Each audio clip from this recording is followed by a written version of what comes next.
Computer சயின்ஸில் நம்ம அடுத்து பார்க்க போகிற டாபிக் டிஎம்எல் கட்டளை.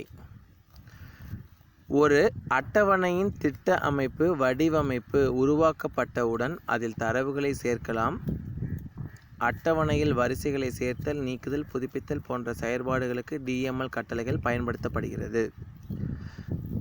இந்த பேராகிராஃபில் என்ன மீனிங் சொல்கிறாங்க அப்படின்னா, ஒரு அட்டவணையை திட்டமைப்பு அதாவது ஒரு அட்டவணையை வடிவமைச்சு உருவாக்கிட்டோம்.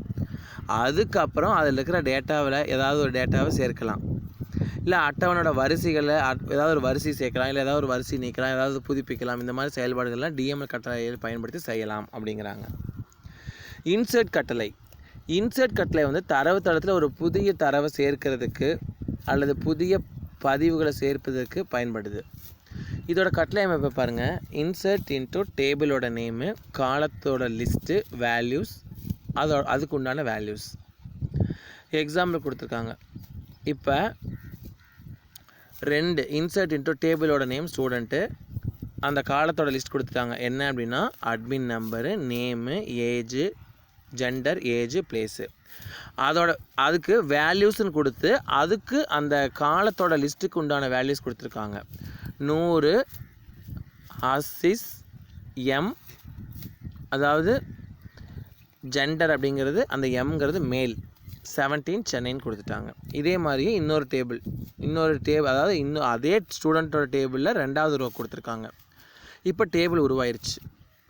டேபிள் உருவானதுக்கப்புறம் இதில் ஒரு டேபிள் உருவாக்கிட்டோம். இன்னொன்று சேர்க்கறதுக்கு என்ன கொடுத்துருக்காங்க பாருங்கள். Insert into student values. அப்படியே டைரெக்டாகவே காலத்தோட நேம் எதுவுமே மென்ஷன் பண்ணாமல் டைரெக்டாக வேல்யூஸ் கொடுத்துட்டாங்க. 102 அக்சித் மேல், 17 பெங்களூர். அதுவும் என்ன ஆயிடுச்சுன்னா டேபிளில் இன்சர்ட் ஆயிரும். அதுக்கப்புறம் அதே மாதிரி 3, 103, 104 3 டேபிள் இன்சர்ட் பண்ணுறாங்க. அதாவது ஒரு டேபிளில் 3 காலத்தை இன்சர்ட் பண்ணுறாங்க. அதுக்கு டேபிள் ஒன்று உருவாயிருச்சு. அடுத்தது டெலீட் கட்டளை. அதாவது அட்டவணையில் 1 அல்லது அதுக்கு மேற்பட்ட பதிவுகளை நீக்கிறது. 1 அல்லது அதுக்கு மேற்பட்ட பதிவுகளை என்ன பண்ணிக்கலாம்னா நீக்க பயன்படுது. இது தனிப்பட்ட புலத்தை நீக்காமல் வரிசை முழுவதையும் நீக்குதல். தனிப்பட்ட புலத்தை நீக்காமல் வரிசை முழுசாகவே நீக்கலாம். புலத்தோட செயலுறுப்பு தேவையில்லை அப்படிங்கிறாங்க.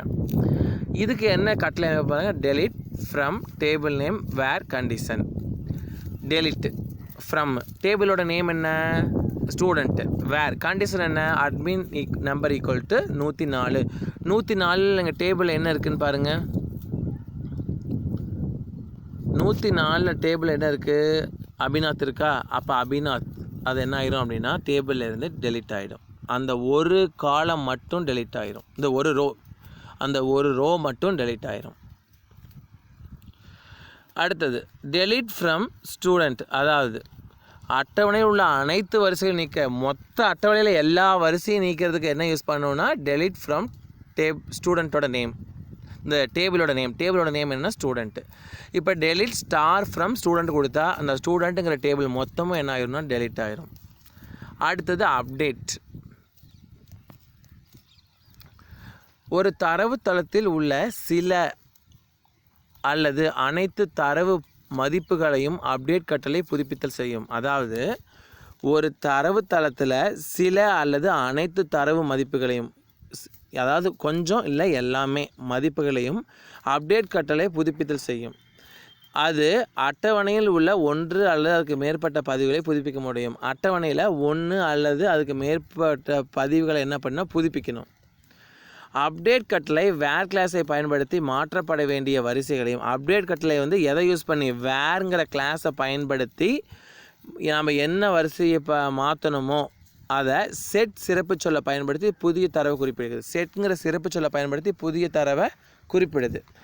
அப்டேட் கட்டளையின் பின்வருமாறு பயன்படுத்தலாம். இது எப்படி பயன்படுத்தலாம்னு பாருங்கள். அப்டேட் கட்டளையை அப்டேட்டு டேபிளோட name, set column name equal to values.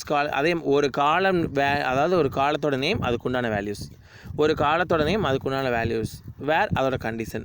இதுக்கு ஒரு எக்ஸாம்பிள் கொடுத்துருக்காங்க பாருங்கள். அப்டேட்டு ஸ்டூடெண்ட்டு செட்டு யூஸ் பண்ணி அதுக்கப்புறம் ஏஜ் ஈக்குவல் டு 20ன்னு கொடுத்துட்டான், வயசு 20.